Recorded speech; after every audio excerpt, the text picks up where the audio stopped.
warahmatullahi wabarakatuh.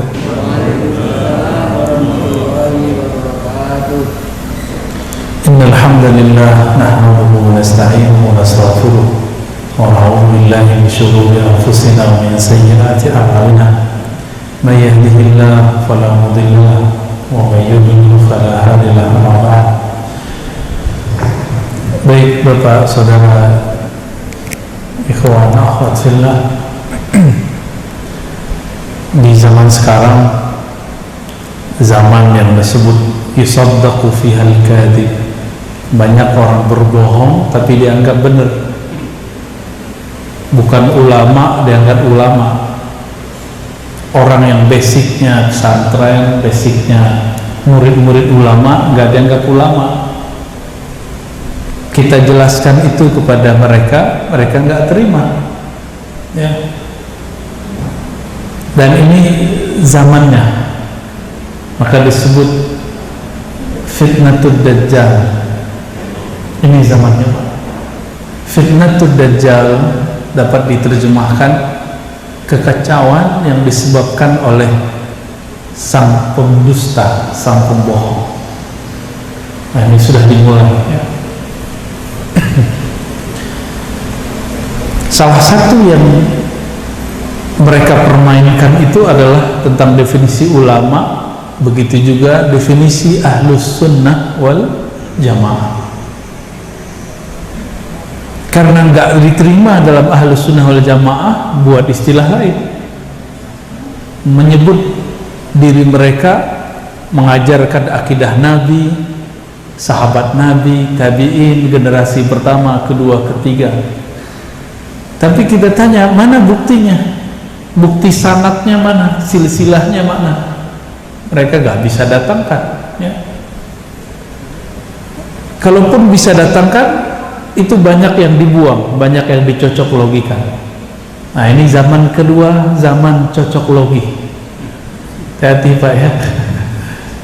Zaman dicocok-cocokin.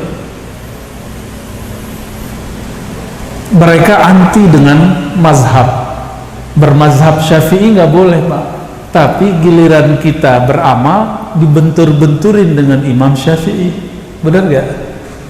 Mereka gencar mengatakan ajaran Imam Syafi'i yang ditinggalkan oleh Syafi'iyah. Ini logika apa ini? Mana mungkin pengikut Imam Syafi'i meninggalkan Imam Syafi'i? Yang terjadi mereka mencatut nama Imam Syafi'i. Imam Syafi'i membagi bid'ah jadi dua, mereka nggak terima. Dianggap Imam Syafi'i bertentangan dengan Nabi. Masuk logika lagi nggak, Pak? Nah, Imam Syafi'i, orang yang paling kuat mengikuti sunnah, itu menentang Nabi. Atau justru Imam Syafi'i itu menjelaskan maksud Nabi tapi nggak sesuai dengan hawa nafsu mereka. Jangan-jangan begitu, ya. Maka Bapak Saudara makan Allah, saya berharap masjid-masjid kita menjadi masjid yang sadar kembali mengenai pentingnya menghidupkan, merefresh kembali akidah ahlus sunnah, ya. Suatu kali Nabi SAW berfirman, hadisnya sahih, riwayat Imam Tirmizi, ada yang semakna dengannya dalam hadis Imam Abu Dawud. Imam Tirmizi ini murid terbaik Imam Bukhari. Namun karena di kitabnya ada beberapa hadis yang dhaif, karena beliau tidak hanya meriwayatkan hadis dalam pengertian riwayat dari fulan, tapi juga meriwayatkan amalan. Jika amalannya sahih, walaupun hadisnya dhaif, beliau riwayatkan di situ. Akhirnya kitab itu secara ilmu riwayat turun derajat, tapi secara kualitas sangat luar biasa. Nama kitabnya Al-Jami' As-Sahih lil Imam At-Tirmizi. Belakangan dikenal dengan Sunan Tirmizi. Ini bukan Sunan Kalijodo, ya. Kalijogo. Enggak, ini Sunan jamak dari sunnah. Sunan jamak dari sunnah. Disebutkan di situ bahwa Nabi Sallallahu Alaihi Wasallam mengatakan telah terpecah ahli kitab kepada 71 sampai 72 golongan.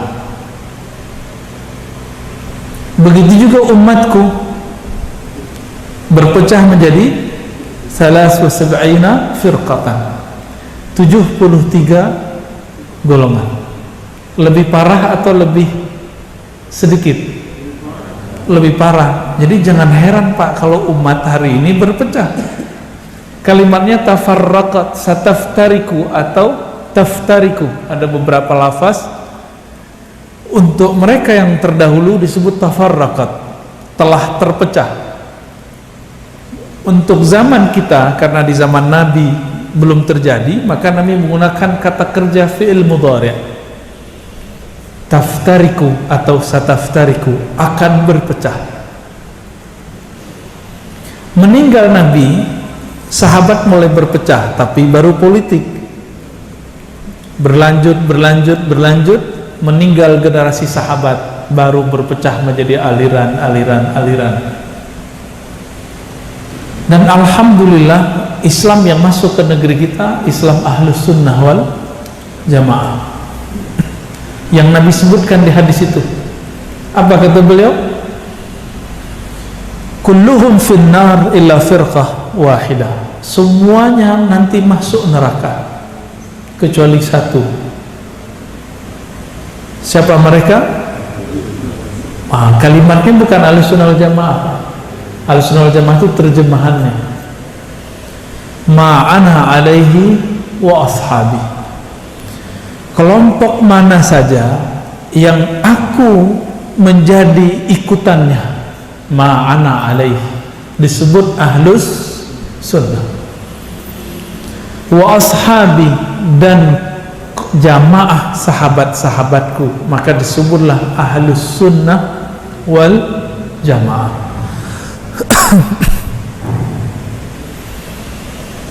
Dalam hadis Imam Abu Daud, Nabi ditanya, siapakah mereka wahai Nabi?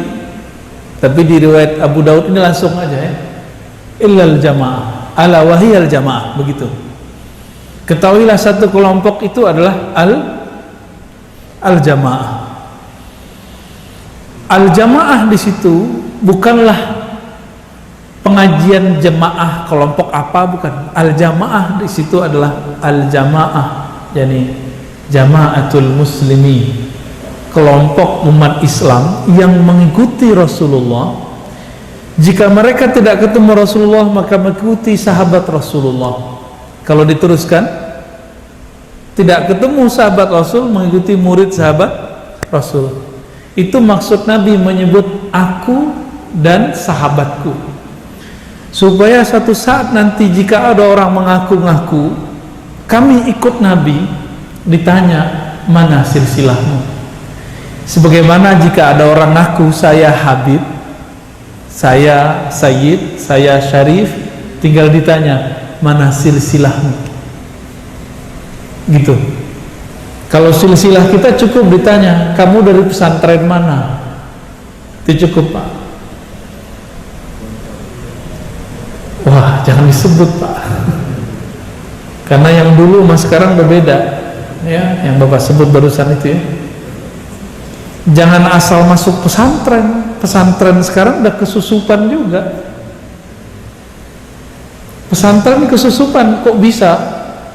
Ya wallahu alam, itu urusan yang punya pesantren. Yang mengkhawatirkan sekarang di negeri kita, pesantren-pesantren tertentu sudah memasukkan akidah yang di dalamnya ada takfir dan tabdiyah, mengkafirkan dan membid'ah-bid'ahkan. Judul kitabnya Kitabut Tauhid, yang nulis masih hidup salah satu tokoh namanya Saleh Fauzan.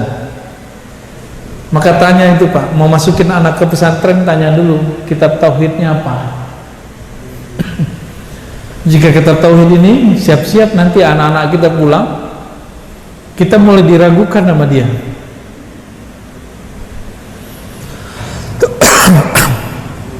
Maaf, ini belum istirahat dari kemarin Pak. Bismillah. Full dari subuh ketemu subuh lagi.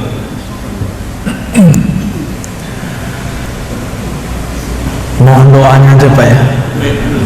Ini bagian dari tugas untuk mempertahankan akidah ahlus sunnah. Kalau enggak bantuan dari Allah udah tepar Pak. Alhamdulillah rabbil alamin. Nah, kitab ini mulai masuk Pak. Di dalam kitab itu tidak boleh ikut akidah yang dulu diajarkan ulama-ulama kita yang dulu belajar di Mekah, yang kita dendangkan masa kecil. Allah wujud kidam baqa mukhalafatuhu lil hawadis. Namanya apa Pak? Sifat 20. Itu dilarang sama mereka. Dulu ulama kita ngajinya di Mekah tuh. Dilarang sama mereka sekarang. Dianggap ini buatan Asy'ari, bukan buatan Nabi. Jadi mereka membenturkan ulama sama Nabi. Itu cara cuci otaknya. Yang paling lucu apa? Imam Syafi'i nggak ikut Asy'ari, Bukhari nggak ikut Asy'ari, 4 imam nggak ikut Asy'ari. Yaitu namanya jahilun. Maksud jahilun tuh nggak ngerti sejarah. Duluan Asy'ari itu Syafi'i.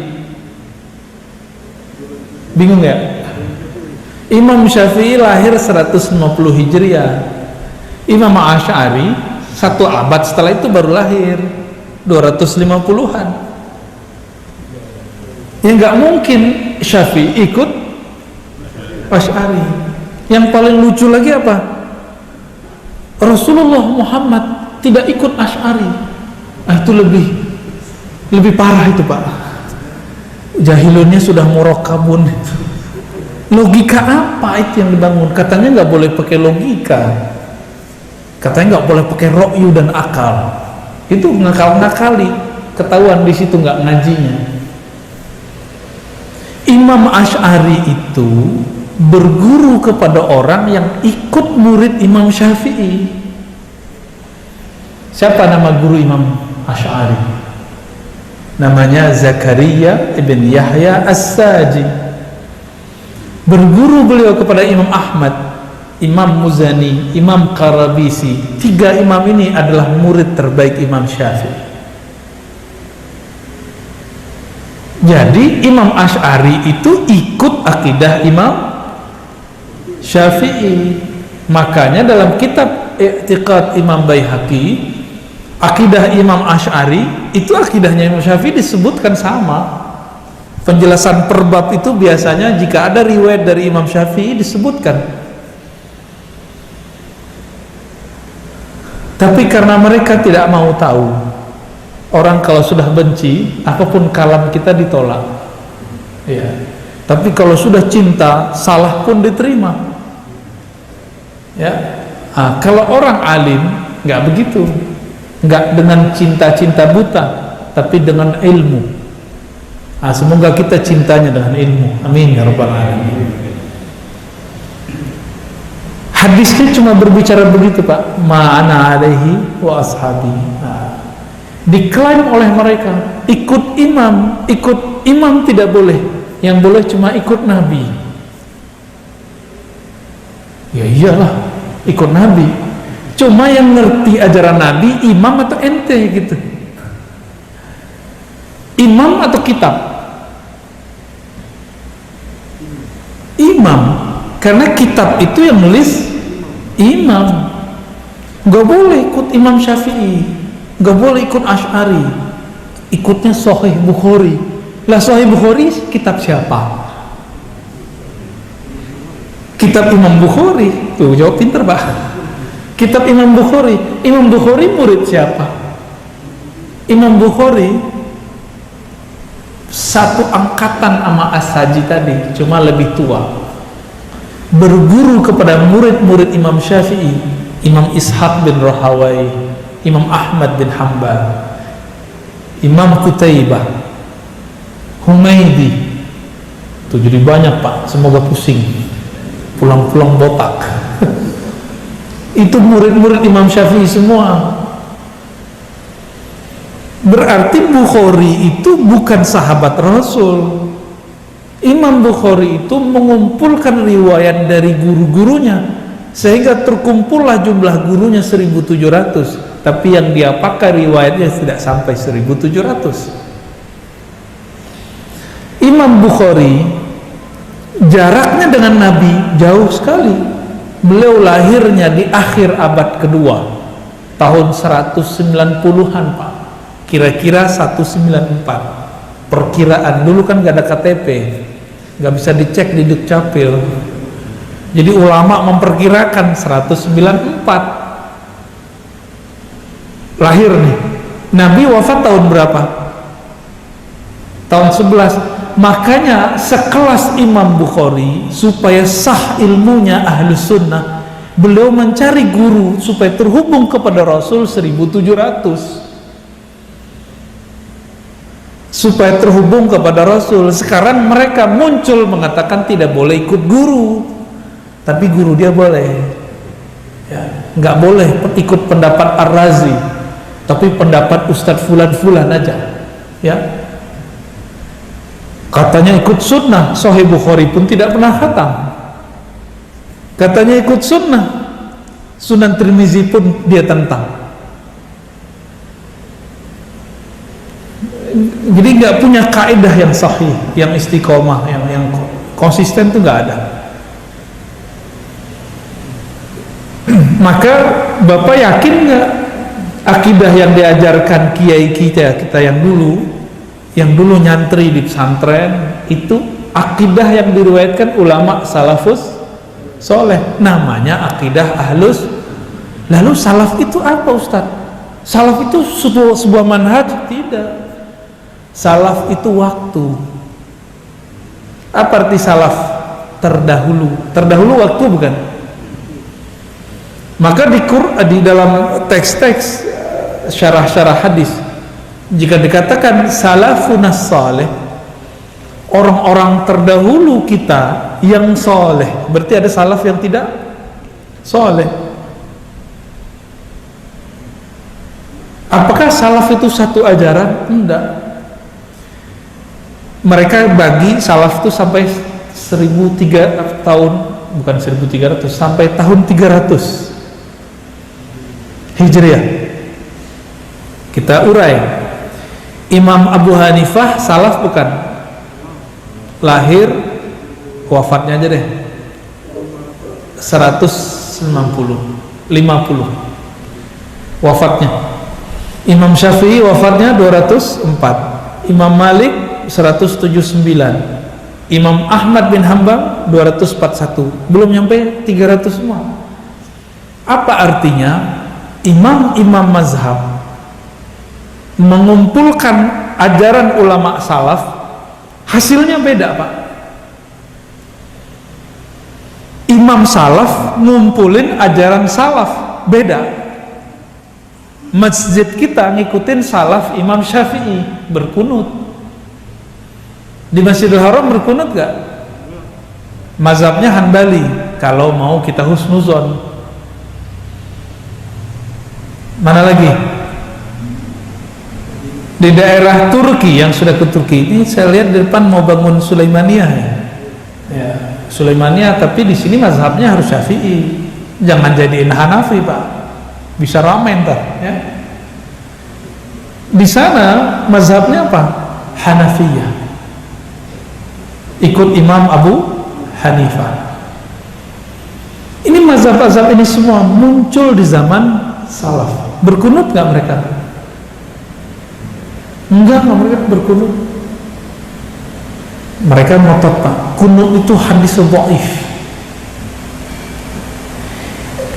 Kata mereka dhaif itu harus dibuang. Mereka lupa yang mengatakan hadis itu dhaif ulama atau nabi?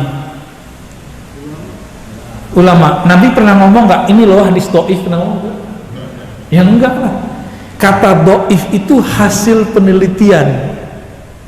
Penelitian bisa salah, bisa benar. Oke?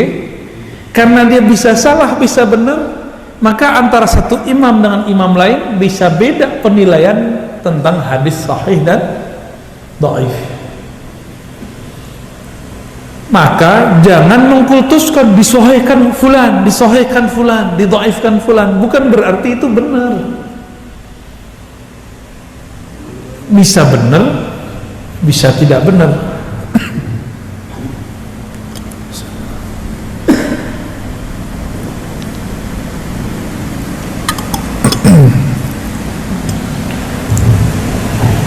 Saya 15 tahun Pak tinggal di pesantren hadis. Itu meneliti hadis sahih tidak sahih. Tiap hari kita meneliti. Itu penelitian saya sering beda sama guru saya itu. Saya bilang sahih, guru saya bilang dhaif. Loh, yang pinter yang mana? Ya gurunya lah. Berarti beliau tahu di mana kelemahan penelitian saya. Tapi mereka nggak mau tahu. Kalau sudah disahihkan Albani, maka mesti diterima.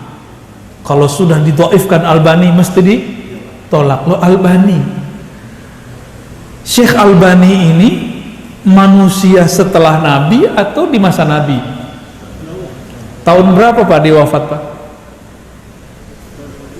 Tahun berapa dia wafat? 99. Tahun 1999. Hitung aja hijriahnya berapa. Dia bilang dhaif, Imam Tirmizi bilang sahih. Bapak ikut siapa? Serius nih? Alhamdulillah sahih berarti. Tapi mereka sekarang nggak mau tahu. Kalau Albani sudah berbicara, Tirmizi pun dibuang. Sekelas ustadznya nggak ngerti, Pak. Ada ustadz saya tanya, menurut kamu jika ada suatu hadis dha'afahul Albani sahahu Tirmizi, gitu bahasa Arab nih Pak, sok kerennya gitu kira-kira. Kita nguji dia pakai bahasa Arab saat itu. Apa jawaban dia? Harus ikut Albani. Saya senyum Pak, mau ketawa, tapi gimana ya, kalau kata teman kita gimana, mau ketawa takut dosa. Akhirnya saya tanya, Ustaz, ente tahu nggak siapa Imam Tirmizi? Ulama. Ulama apa? Menurut nggak jelas. Asal bunyi. Akhirnya kita nu'arifuhu, kita kasih dia pengenalan. Imam Tirmizi itu murid terbaik Imam Bukhari. Murid terbaik Imam Bukhari itu ada Muslim, ada Tirmizi. Nah, ini salah satunya Imam Tirmizi. Imam Tirmizi ini pakar hadis sahih, hadis dhaif, hadis palsu, ngerti dia Pak. Kalau dia bilang sahih, berarti udah selesai persoalan itu di zaman salaf. Walaupun kita bilang sekarang dhaif. Contoh nih, ini sering saya contohkan di luar karena paling fenomenal soalnya. Kalau anak-anak bayi lahir cowok diapain Pak? Diazanin. Bukan dikuburin ya, diazanin Pak ya, bener. Itu pakai ikut siapa? Imam Tirmizi. Si Ar-Razi meneliti, hasilnya apa? Hadisnya dhaif. Sama dengan Syekh Albani. Kata Ar-Razi dan Albani, hadisnya dhaif. Bapak ikut yang mana? Tirmizi beneran? Wah, bener nih Pak, udah lolos Pak, ngajinya udah berarti Pak. Itu hadis dhaif. Tapi Imam Tirmizi menemukan ulama salaf mengamalkannya. Maka di situ ada sebuah kaidah yang disampaikan oleh Imam Tirmizi. Sahihnya sebuah hadis bukan hanya sebatas kualitas perawi, tapi dicek isi hadisnya ada nggak pengamalan ulama sahabat tabi'in dan ulama salafus saleh. Jika ada, hadisnya langsung naik. Oleh kawan nggak sampai ilmunya ke situ karena dia nggak mengerti Imam Tirmizi gimana. Contoh lain, ini kan bukan mau Ramadan loh Pak ya. Tadi pengumumannya mau Ramadan nih. Kita mau Idul Adha, mau berkurban. Biasanya orang kita suka berkurban atas nama orang-orang yang sudah wafat yang dia cintai. Kata mereka, ini Islam Nusantara nih beginian. Nah, bukan. Ini ada di Sunan Tirmizi, Pak. Di Sunan Tirmizi ada riwayat Sayyidina Ali itu berkurbannya pasti 2 kambing, 1 untuk dirinya, 1 untuk Nabi. Nabi sudah wafat. Ditanya oleh beberapa sahabat, apa jawabannya? Beginilah perintah Nabi kepadaku. Hakaza amarani Rasulullah sallallahu alaihi wasallam. Berarti wasiat toh. Imam Tirmizi tahu hadis ini dhaif. Ini dhaif pas saya beriwayat. Tapi dia kemudian kemukakan pandangan guru-gurunya salafus soleh yang merupakan gurunya juga Imam Bukhari, berguru ke orang-orang itu. Dinukillah pendapat Imam Ibnul Mubarak yang sezaman dengan Imam Malik. Apa kata Ibnul Mubarak? Jika orang berkurban untuk orang mati, maka sebaiknya tidak memakannya, tidak mengambil jatah. Kan ada jatah biasanya, Pak ya? Kenapa?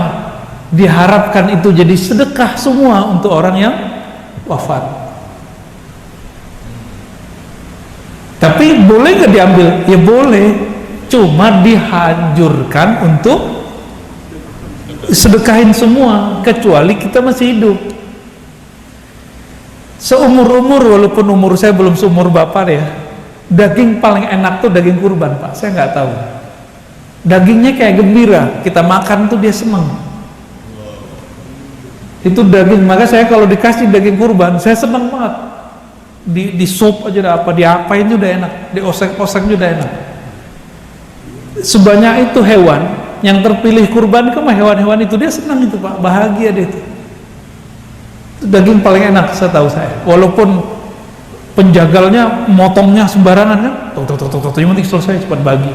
Tapi itu paling enak. Wallahu a'lam bishawab. Kenapa? Nanti cari tahulah Pak penjagal gimana.